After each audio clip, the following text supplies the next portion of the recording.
Hello friends, सध्याचं नवीन आकर्षण म्हणजे सानपाडा येथे मोरात सर्कल पाम बीच रोडच्या जवळ आलेली रॅम्बो सर्कस. या सर्कसीमध्ये roller skating, ladder balance, rings, bike ride, water games, comedy show असे अनेक प्रकारचे गेम्स आहेत. थोडीशी शॉर्ट हिस्ट्री सांगायची झाली तर या सर्कशीचा शोध 3 सर्कशी एकत्र करून म्हणजेच ओरिएंटल, अरिना आणि व्हिक्टोरिया अशा 3 सर्कशी एकत्र करून आपल्या अगदी पुण्याच्या गृहस्थाने शोध लावला आहे बरं का.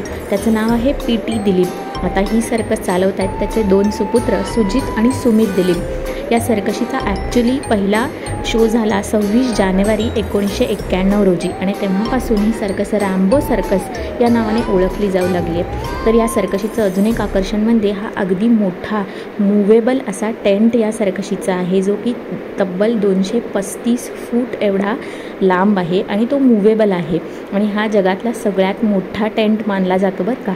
तर अशा सर्कशीचा जरूर आनंद घ्या. गुगलवरती त्यांच्या ऑफिशियल वेबसाईटवर सगळी माहिती अवेलेबल आहे. थँक्यू.